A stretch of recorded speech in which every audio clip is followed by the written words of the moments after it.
My grandfather saw me as his helpless victim, so I became the last thing he ever saw. I was in 4th grade when my grandfather moved in with us after Grandma died. Dad worked nights at the factory and slept during the day, which meant I spent every afternoon alone with a man who saw me as something to own rather than protect. That's when I learned that monsters don't hide under beds. They sit in recliners watching game shows while planning their next move. Living with him was like walking through a minefield in your own home. He'd watch me with these calculating eyes, always finding excuses to get me alone. "Your dad needs his sleep," he'd say, blocking my bedroom door when I tried to escape to do homework. "Come watch TV with Grandpa." But it was never about TV. He'd pat his lap like I was still 3 years old, not 9. When I'd sit on the couch instead, he'd move closer, always closer, until I could smell his breath. Sometimes he'd accidentally brush against me, then watch my face to see if I'd tell. I never did. Who'd believe a kid over a grieving widower? The dress incident happened on a Tuesday. He'd called the school, pretended I was sick, told them he was taking me to the doctor. Instead, he pulled out this pink dress from when I was 6 and held it up like some kind of prize. The lace was yellowed, the bow crushed. "Put this on for Grandpa," he said, his voice different, darker. "You were so pretty in it." I refused, backing toward my room, but he grabbed my wrist. Not hard enough to bruise, he was too smart for that, but firm enough to make his point. The things that happened next, even though I fought, even though I said no, they made me feel hollow, like he'd reached inside and scooped out everything that made me me. That night, I lay in bed planning all the ways I could hurt him back, but I was small, and he was big, so I waited. But here's what he didn't know about 4th graders. We're not as helpless as we look. And so, I threw myself into learning everything I could. Girl Scouts taught me CPR, how to recognize heart attacks, stroke symptoms, what to do in emergencies. More importantly, they taught me when not to act. I memorized every symptom, every second that mattered between life and death. Mrs. Peterson showed us the golden hour, how brain death begins after just 4 minutes without oxygen, how after 10 minutes, even if you're revived, you're never really the same. Knowledge became my weapon while I waited. 3 weeks after the dress, it was just another afternoon. Dad was sleeping before his shift, and Grandpa was in his recliner like always. I sat on the couch doing math homework, feeling his eyes on me every few seconds. He'd been extra bold lately, talking about another special day coming up. Then I heard it, this wet, choking sound. He was clutching his stomach, face turning gray. Vomit splashed into the trash can beside his chair, the smell of sour milk and fear filling the room. His hand flew to his chest, fingers clawing at his shirt like he was trying to tear through to his heart.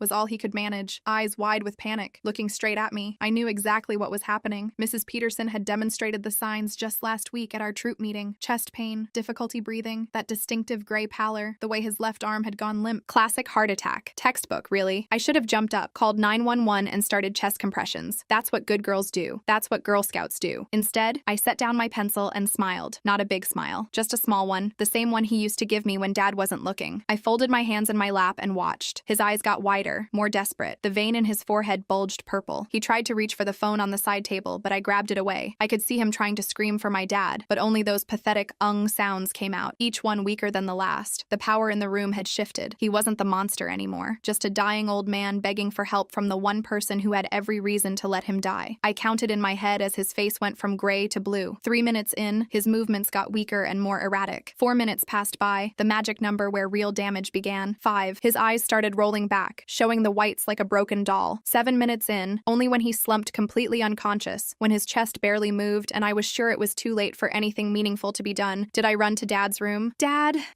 something's wrong with Grandpa." The rest was textbook emergency response. Dad called 911, performed CPR until the paramedics arrived, and rode with the ambulance while I went to the neighbors. He died at the hospital. Massive cardiac arrest, they said. Nothing anyone could have done. At the funeral, I cried right on cue. Everyone said how brave I was, how terrible it must have been to see him like that. If only they knew I'd been practicing those tears in the mirror, that I'd slept better that night than I had in months. But I guess I wasn't a very good Girl Scout after all, because 3 weeks later, I was doing homework again when the doorbell rang. Dad answered it, and I heard voices in the entryway. "We need to speak with your daughter," a woman said, "about the day her grandfather died." My pencil stopped moving as 2 police officers walked into the living room. The female officer's hand rested on her holstered radio as she stepped into the living room, her eyes scanning the space before settling on me. The male officer followed, his gaze lingering on Grandpa's empty recliner still positioned in the corner, the worn fabric holding the shape of a man who'd never sit there again. My stomach dropped. They'd already been in our house. Dad stood behind them, still in his work clothes from being woken up, looking confused and protective at the same time. The female officer smiled at me, but it wasn't a real smile. It was the kind adults use when they're trying to seem friendly while doing something serious. She asked if Dad could stay while they talked to me. Dad immediately tensed up, moving closer to where I sat frozen on the couch. He told them he needed to call our neighbor first, Mrs. Chen, who was a lawyer. The officers exchanged a look but agreed to wait. While Dad made the call, the female officer sat down across across from me, maintaining that fake friendly expression. She mentioned casually that she had a daughter in Girl Scouts too, Troop 847. My blood turned to ice. That was my troop number. They'd already been investigating me, looking into my background, probably talking to people who knew me. Before I could stop myself, before anyone had even asked a question, the words tumbled out of my mouth. I tried to help him. The moment I said it, I knew I'd made a terrible mistake. Both officers' expressions shifted. The male officer pulled out a notepad and started writing while the female officer leaned forward slightly, her voice still gentle but now with an edge of purpose. Mrs. Chen arrived within 10 minutes, looking professional despite being in weekend clothes. But when Dad explained why she was there, her face fell. She pulled Dad aside and I could hear her explaining that her law license was for corporate contracts. She'd help today, but we needed a criminal lawyer, and she specifically mentioned avoiding Tom Bradley because he was going through a messy divorce. Dad's face went pale as the reality hit him. His daughter was being questioned about his father's death, and they didn't even have proper legal representation. He had to make a choice right there, with everyone watching. Let me answer questions and risk saying something wrong, or invoke our right to silence and look guilty. The male officer unconsciously tapped his pen against his notepad while waiting. The rhythm was eerily familiar. Tap, tap, tap, pause, tap, tap, tap, pause. It was exactly how Grandpa used to tap his fingers on his chair arm when he was thinking about something. My hands clenched in my lap. Dad chose silence. He politely but firmly told the officers that we wouldn't be answering any questions today. He needed time to find proper legal counsel. The female officer nodded like she'd expected this, saying they understood and would return tomorrow, giving us time to make arrangements. The way she said it made it sound like we were planning a funeral, not preparing a legal defense. They left their cards and walked out, but I watched through the window as their car pulled away slowly, like they were memorizing every detail of our house and street. Within an hour, our quiet Saturday exploded into chaos. Dad's phone rang first. His boss was furious that he'd left his Friday night shift early when the police had first contacted him. The man threatened Dad's job if it happened again, saying he couldn't have unreliable workers on the factory floor. Dad tried to explain, but the boss cut him off, making it clear that whatever was happening with our family better not affect the workplace. Before Dad could even process that threat, the house phone rang. It was my school counselor, her voice dripping with false concern. She'd been reviewing some of my recent creative writing assignments and found them disturbing. She wanted to schedule an immediate meeting about my violent fantasies in my stories. I remembered the story I'd written about a girl who escaped a monster. Suddenly, it seemed less like fiction. Dad's phone buzzed with a text while he was still on the house phone. His face went white as he read it. Aunt Patricia, Grandpa's daughter who lived 3 states away, had somehow already heard about the police visit. Her message was short, but loaded with threat. Flying in tomorrow. Someone needs to protect Dad's interests. Dad hung up on the counselor mid-sentence and immediately started making more calls. He needed to find a criminal lawyer, figure out how to handle Patricia, keep his job, and protect me all at once. While he paced the kitchen making calls, I tried to help by looking up lawyers on the computer. That's when I noticed something strange. A car was parked down the street, one I didn't recognize. As our neighbor came out to get his mail, the car's window rolled down slightly. Was someone taking pictures? When Mrs. Chen left our house and 2 more neighbors came by to check on us after seeing the police car, I realized they were documenting everyone who visited us. My phone started buzzing with messages. The group chat for my class was blowing up. Emma, my best friend since 2nd grade, was defending me against kids saying horrible things. But then Emma's messages stopped abruptly. Her mom worked at the hospital where Grandpa died. 10 minutes later, Emma texted me privately that her mom said she couldn't be involved in this mess. Dad finally got through to his brother, asking for lawyer recommendations. I could hear my uncle's voice through the phone, shocked and confused. After Dad explained, there was a long pause before my uncle said he'd make some calls, but his voice had changed, become distant, like he was already pulling away from us. The doorbell rang again. This time it was a reporter from the local news station, asking for a statement about the suspicious death and the police investigation. Dad slammed the door in his face, but the damage was already done. They already had their story. I noticed Grandpa's journal sitting on the coffee table, wrapped in yellow evidence tape. The police must have marked it during their earlier visit, but left it behind. I remembered Grandpa writing in it the morning he died, his hand shaking as he made notes. Now it sat there like a bomb, visible but untouchable. If we broke the seal, we'd be tampering with evidence. But what had he written that last morning? Dad's phone rang again. This time it was Aunt Patricia, and he put it on speaker so he could keep making other calls. Her voice filled the kitchen, sobbing dramatically about how her father might have been murdered. She kept saying things like, "Think about what this accusation does to Mom's memory," and "How could anyone think our family capable of this?" But I heard the calculation under her tears. Patricia had always resented that Grandpa lived with us instead of her, had always complained about the money he spent helping with our bills. Now she was positioning herself as the grieving daughter while painting us as suspects. The afternoon spiraled further out of control. The school called back, this time the principal, saying they'd need to conduct their own investigation into my behavioral issues. The neighbor across the street suddenly remembered she needed to close her blinds when she saw me looking out the window. My phone kept buzzing with notifications as screenshots of my old social media posts started circulating. Someone had found an Instagram post from 2 years ago, where I'd joked about poisoning annoying relatives after watching a murder mystery show. It was clearly about the TV show, but taken out of context and shared in the neighborhood Facebook group with the caption, "This is who called George." It looked damning. Dad tried to shield me from most of it, but I could see the weight crushing him. He needed to keep his job to pay for lawyers. He needed to find a lawyer who could handle this. He needed to deal with Patricia's incoming interference. He needed to protect me from a community that was already turning against us. And he needed to do it all while grieving his father and processing the possibility that his daughter had let him die. By evening, the house felt like a fortress under siege. Dad had called in sick for his Saturday night shift, risking his boss's anger. He'd found a criminal lawyer who could see us Monday, but that felt like a lifetime away. Patricia's flight would land Sunday afternoon, and we both knew she'd make everything worse. I helped Dad order pizza for dinner, neither of us having energy to cook. When the delivery driver arrived, he looked at our house with recognition and practically threw the pizza at Dad before hurrying away. Even the pizza guy had heard. That night, Dad tucked me in for the first time in years. He sat on the edge of my bed, looking older than I'd ever seen him. He didn't ask me what happened that day with Grandpa. He didn't accuse or question or demand answers. He just told me he loved me and that we'd get through this together. But as I lay in the dark, I could hear him on the phone with someone. Maybe the lawyer Mrs. Chen had recommended. His voice was low, but I caught fragments. Need to know our options, and Patricia's going to complicate everything, and I can't lose my job right now. The journal sat downstairs like a ticking time bomb. The police would be back tomorrow. Patricia would arrive with her own agenda. The whole town was already choosing sides. And somewhere in all of this, the truth about what Grandpa did to me was buried, a secret that would either save me or destroy what was left of our family. I pulled my Girl Scout handbook from my nightstand, flipping to the section on emergency preparedness. Mrs. Peterson had taught us to always have a plan, to think 3 steps ahead, but she'd been preparing us for natural disasters and accidents, not for when the emergency was a choice you made and the disaster was the aftermath of finally fighting back. Tomorrow, everything would get worse. But tonight, for the first time since Grandpa moved in, I fell asleep without checking that my door was locked, without fearing footsteps in the hallway, without the weight of his presence in our home. Even with police investigations and family betrayals and community judgment closing in, I slept better than I had in months. The monster was gone. Now I just had to survive what came next. The morning brought Aunt Patricia's pediatrician boyfriend to our door. Dr. Patel stood there holding flowers, explaining Patricia had asked him to check on us before her arrival. His genuine concern made my skin crawl as I watched him scan our living room, taking mental notes. Dad offered coffee while I noticed how Dr. Patel's eyes lingered on family photos, on Grandpa's journal still sealed with evidence tape, on the stack of legal documents Dad had been reviewing. Patricia called during his visit, her voice filling the kitchen as she spoke about family taking care of family, Grandpa's favorite saying. Dr. Patel nodded along, clearly smitten, while Dad's jaw tightened. I watched this man who'd given me vaccines and lollipops transform into Patricia's unwitting spy, gathering information she'd use against us. Dad confronted Patricia about her threatening text from Tuesday morning, but she gasped in shock, claiming Dad had called her begging for money. The certainty in her voice made my stomach drop. She wasn't lying. She believed her version completely. Dad hung up, hands shaking, as we both realized Patricia had already started rewriting history. The polygraph results came back that afternoon. Both Dad and Patricia had passed, each believing their contradictory versions of events. The detective delivering the results watched our faces carefully as he explained how memory could be subjective, how stress could alter perception. His words felt like a trap closing around us. Emma's mom forwarded an old text to the police, one where I'd written, "I wish he would just die already," 2 years ago. I remembered that night clearly, stuck on a video game boss for hours, venting to my best friend. But context didn't matter anymore. My own words became evidence in Patricia's custody filing. Sunday dinner at my uncle's house turned into an ambush. My 4-year-old cousin climbed into my lap, then suddenly pulled away, asking why Aunt Patty said I hurt Grandpa on purpose. The room went silent. My uncle's wife quickly ushered the children outside, but the damage was done. Even the babies were being turned against me. Patricia's next move was revealing the Ring doorbell she'd installed as a Christmas gift. The footage from that day showed me happy, laughing with Grandpa, playing board games, just weeks before his death. The investigator asked why I seemed so comfortable with my alleged abuser. I couldn't explain how abuse worked, how some days were normal, how monsters weren't monsters every moment. Family court treated Dad's concerns about Patricia's financial motives as parental alienation. The judge warned him about poisoning my relationship with my loving aunt. Dad's lawyer frantically took notes while Patricia's attorney smiled. Everything we said to protect ourselves was being twisted into evidence against us. I remembered Grandpa's Amazon password. He'd made me memorize it for ordering his medications. Racing against time, I logged in before Patricia could change it. The browser history made me freeze. Searches about child abuse symptoms, all from the day before he died. But was he researching to help me or to hide better? The ambiguity made me want to scream. Patricia's Instagram showed her wearing Grandma's emerald necklace at a charity fundraiser. The comments revealed Grandpa had given her the jewelry last month,